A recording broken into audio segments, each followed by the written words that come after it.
Hey there, can I ask you a question? Do you feel like there's more you can be doing to help your dog with their mobility, help them move better and feel better? Maybe they're getting older and they're slowing down, or they're recovering from an injury, or they're post operative, or maybe you even have a dog that has paralysis and you're wondering how to take care of them. And you're getting tired or frustrated with that list of things they can't do and wondering, what else can I be doing to help my dog get back on their feet again?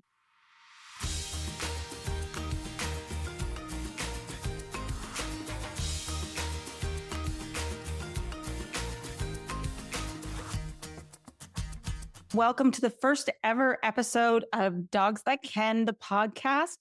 I'm Sarah MacKeigan, your host. Thank you so much for being here. I'm a canine rehab therapist, physiotherapist, creator of an online community called Living with Dogs with Disabilities. And most of all, I'm an inspired dog mom. This podcast is all about what you can do to help your dog lead a long, active life despite injury or illness. In this very first episode, we're going to be talking about approaches to injury recovery and why that traditional approach of rest and anti-inflammatories may not be getting you the results that you're looking for. But before we go there, first, why Dogs That Can? And who am I and why should you listen to me? If you're listening right now, you're probably looking for something to help your dog. You're probably in search of some answers to help them with their mobility, whether they have a knee injury or maybe they've hurt their back. Maybe you're trying to decide whether or not they need surgery and have a very small window of time to do that in. Or maybe they've just slowed down a little bit and you're looking for some help with their mobility that way. You might be feeling a little bit isolated. You're probably feeling overwhelmed with the amount of information that is online. And I'm here to say, yes, the struggle is real, but it doesn't have to be quite so hard. My own dog, Sammy, was my heart dog, and she was the dog that introduced me. She's basically the reason we're having this conversation right now. She was a German Shepherd and was running through the woods with my golden retriever, Reggie, and she yelped. She came out of the woods and she was on three legs. I was thinking, put it down. You're okay. You can put it down. And she didn't. And I soon realized this was a little bit more serious. And I was like, I don't even know how to get her back to the car at this point. And this guy was walking up the hill with his dog. And he literally picked up my dog, put her over his shoulders, this big white German Shepherd that couldn't weight bear on her back leg. And I took Reggie and we walked back to the car. And long story short, she had torn ligaments in her knee, cruciate injury. When I was rehabbing her, there was a physiotherapist that was mentoring the vet that I was bringing her to. And I discovered that physiotherapists could do canine rehab. Sam's story doesn't end there, though. And when I say the struggle is real, I get it, because Sam actually had a condition later in life that showed up that's called degenerative myelopathy. And if you know anything about DM, well, it sucks. Let's start with that. But it's a neurodegenerative disease. Sammy lived almost 5 years with DM. It's progressive. It's analogous with about 20% of ALS cases. And the lifespan of a dog with DM, degenerative myelopathy, is generally quite short, usually under a year. I attributed to a few things. She had a great diet. She was strong because we had done all this rehab when she hurt her knees. And also because we had really amazing supports in place. I had access to people that knew more than I did that could help us along this journey. And that's what I'm hoping to give you a little bit of in this podcast, is to raise your awareness of what is possible, what you can do, and to help when you need to access these people or resources or mobility aids, that you know where to go and what you need to get. Sam's story doesn't end there. She passed away right at the beginning of COVID in 2020. And that was extremely difficult for obvious reasons. And I saw at the same time, while I was grieving, a lot of people online struggling. The vet system was struggling. People were struggling with, what do I do with my dog? And there was all of this misinformation out there. And of course, everybody has their opinion on what you should be doing. And I really wanted to do something. And that's when I created a community called Living with Dogs with Disabilities on Facebook. I'd love it if you came and joined us there as well. It's all about what you can do to support your dog, bringing in experts from around the globe, literally around the globe, and also sharing inspiring stories from other pet parents. And really, Dogs That Can is an evolution of living with dogs with disabilities. It's taking it one step farther and bringing that information to a place where more people can access it. So thank you again for being here and being part of this really important movement and part of Sam's story. And I hope you get a lot out of this podcast. So we are going to talk a little bit more about the 4 approaches to injury recovery. Before we jump in, mention this is episode 1, which is very exciting for me. It's also a little bit scary. And I've done lots of live streams and lots of interviews. Podcasting is a totally different beast. I thought I was just going to take some of the content that I had on Facebook, repurpose it to here, show up, record, and share with you. And that's part of it. But there's a lot more to it. So I'm learning as I go. I would love to know in the comments what you think. But go easy on me at the same time because I'm learning as I go. So without further ado, let's talk first about meds and rest and medication. Absolutely necessary when your dog has pain. Never saying that it isn't. And just as a little disclaimer here, this podcast is educational. It doesn't replace veterinary medicine. If your dog needs veterinary medicine, please go to your vet. Back to rest and medication. We're going to look at 2 examples as we go through this and talk about why you might not be getting the results that you're looking for if this is your approach. And let's start with the knee injury. Let's go back to Sam running through the woods. And let's say she comes out, she's on 3 legs. I take her to the vet. They do some tests. I decide I don't want to do x-rays right away. Okay, well, let's put her on some anti-inflammatories. Don't do anything with her for the next 2 weeks and see if it improves. And if it doesn't, come back and see me. You've probably had this experience. And maybe they didn't find a whole lot clinically when they tested her. Maybe she's a little sore in her groin or something like that, but not a whole lot.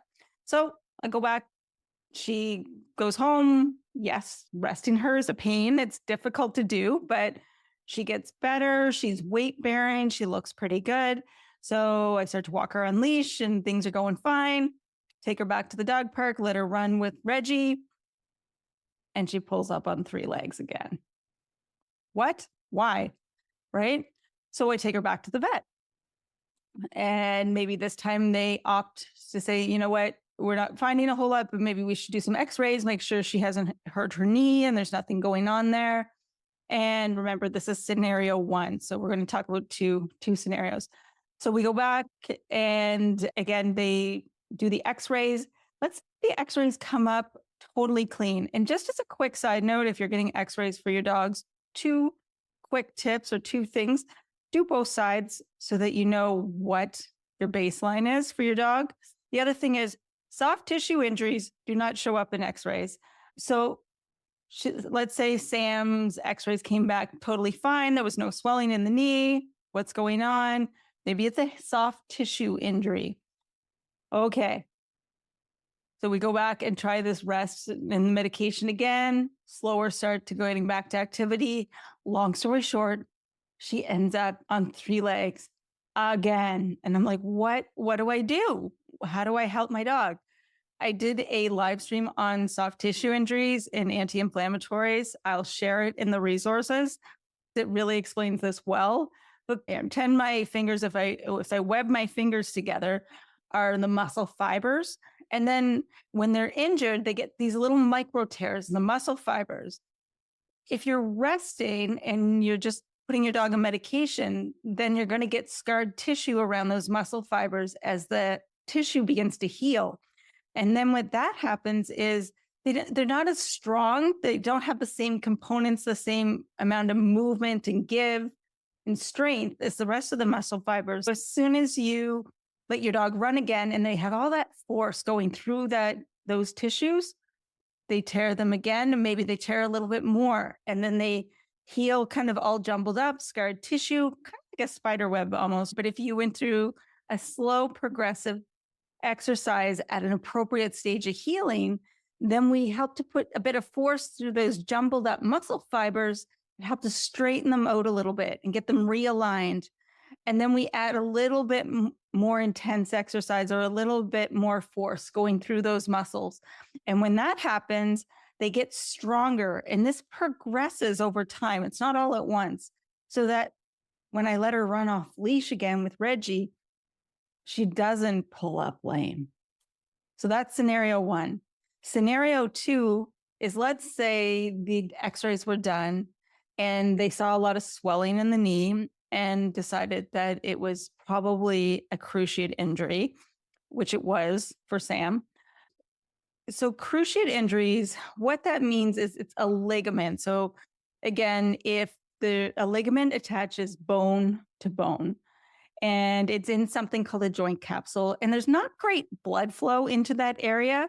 And those ligaments around your dog's knee, they help to stabilize the knee so that there's not too much movement in the knee. So when they have a small tear in that ligament, that force that's going through the knee constantly every time they push off the ground, then that puts more strain on that ligament. Plus, there's not great blood flow in there, and the knee isn't super stable, and it's painful. And then that pain causes the muscle not to fire with the same amount of force of contraction.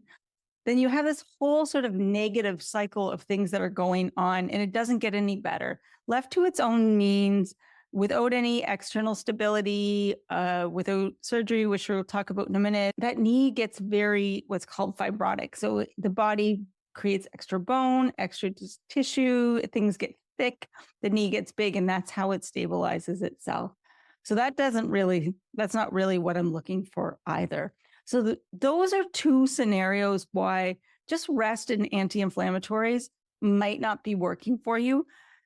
The long and short of it is movement is medicine. You just need to know the right amount of load, and managing pain is absolutely necessary. There are multiple ways to manage pain. Sometimes pharmaceuticals are necessary. Sometimes there's something else, but we're going to talk about that in a minute, because I mentioned maybe she needs surgery, and surgery is our option 2 for injury recovery, or our category 2.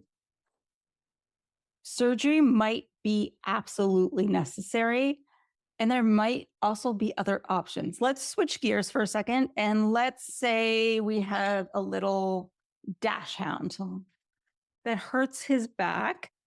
And maybe you've gone through this experience with your dog where they are seeming like their head is getting a little bit low, their back gets a little bit rounded, and you start to notice they're wobbly on their back end. And then all of a sudden, they can't get up with their back end.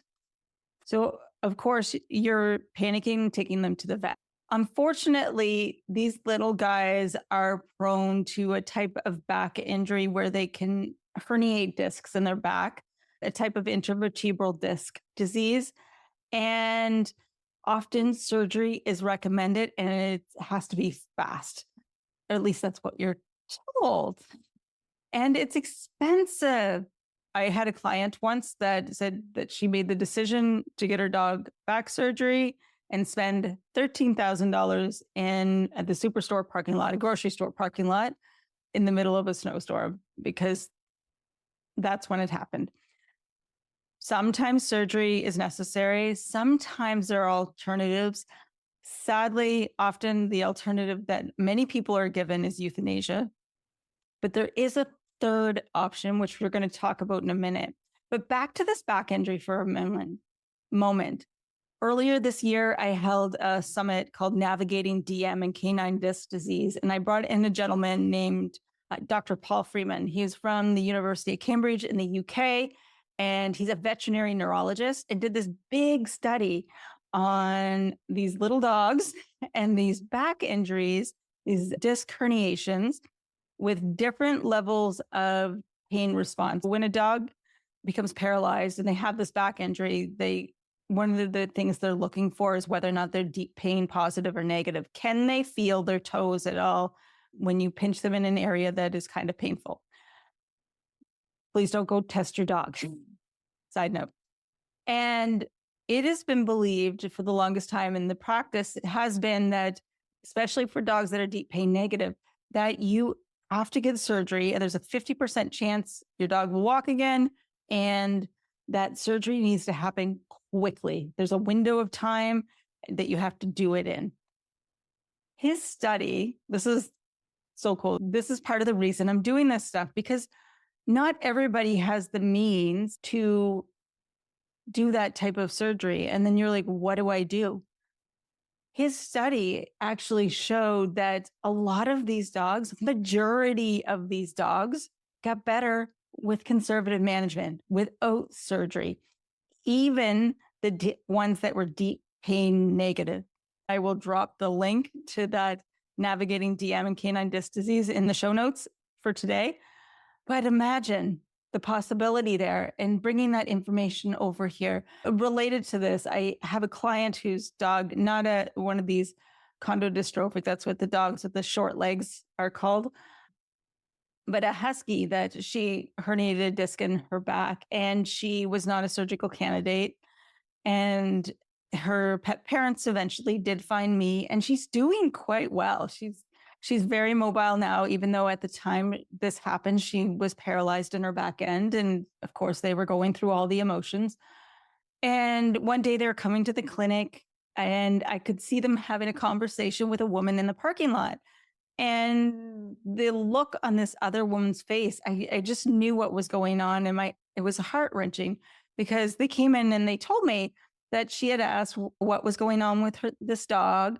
And they said she herniated a disc in her back, but we are doing conservative management and lots of rehab, and she's doing really well. And the woman's face kind of dropped a little bit and went somewhere else. And she said, I had a dog that herniated a disc in his back. I didn't know this was an option. I euthanized him.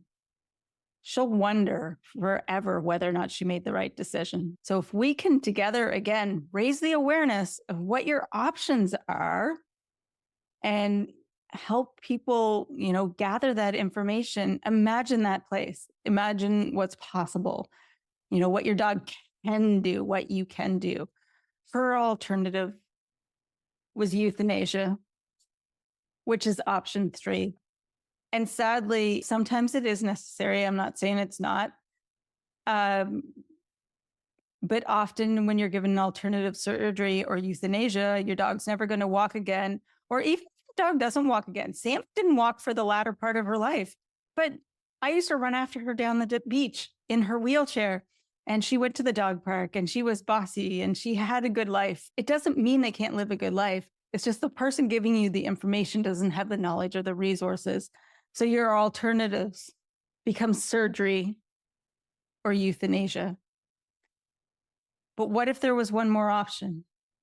Canine rehab. So conservative management with canine rehab. And a little bit about what canine rehab is. Obviously, I have a little bit of a bias, but there's a reason. And again, this educational component of it is a big part of what I do as a physiotherapist trained in this field.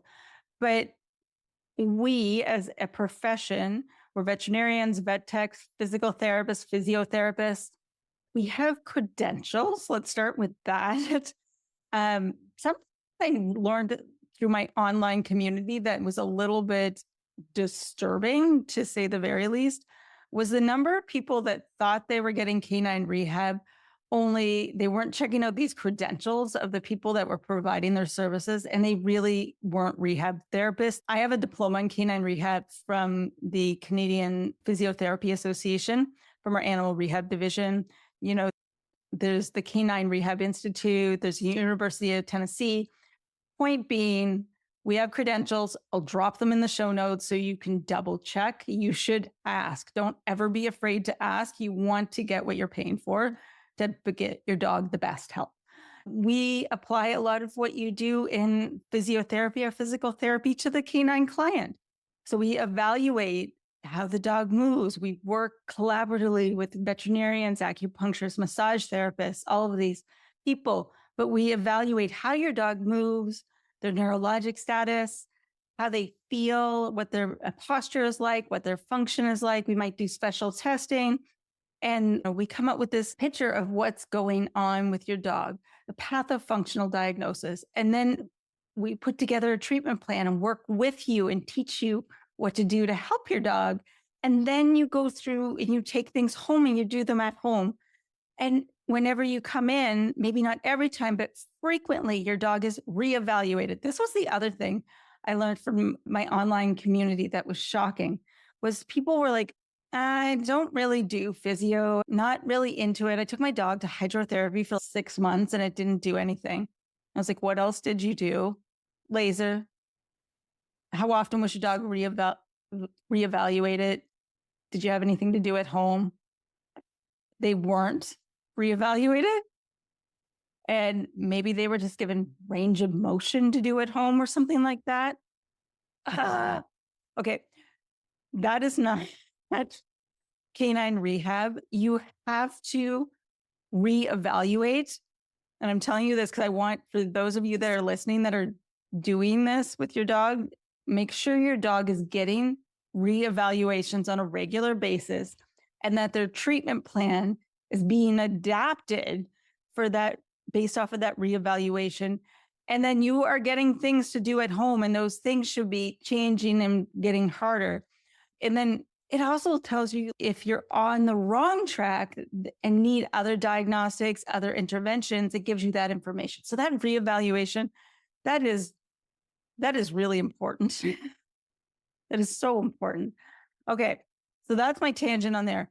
Which one of these options is the best option for you? Generally, it's a mix, other than euthanasia. We'll just take that one out. But multimodal, you're going to have a mix of these things. You may or may not need surgery, but you might need some form of pain management and then canine rehab. Along the way, we might help you with mobility supports. And like I said, working collaboratively with others as well. So hopefully that was helpful. That just touched a little bit of the surface of what this podcast is going to cover. Sometimes I'm going to be here solo, like I was today. And sometimes I'm going to be here with a guest from somewhere around the world to talk to us about anything related to canine mobility and living with dogs with disabilities. Because sometimes, like in Sammy's case, your dog's not going to get better, but there's still lots that you can do to help your dog. If you have questions or want to see a certain topic covered, let me know in the comments. This podcast is designed for the pet parent, and I want to be able to pull topics that are going to be helpful to you. So I will definitely be checking those out. I'll be sharing every week. Don't forget to subscribe so that you get notified whenever there is a new episode released. That's a wrap. Thank you so much for listening. It means the world to me. And until next time, remember that you can help your dog move better and feel better. We'll see you next week. One more thing. This podcast is meant to be educational, to hopefully entertain you a little bit and help you feel empowered to help your dog and advocate for your dog. It is not intended in any way to replace any medical advice that you're given by your veterinarian, your rehab therapist, or another qualified professional. Got it? Good. We'll see you next week.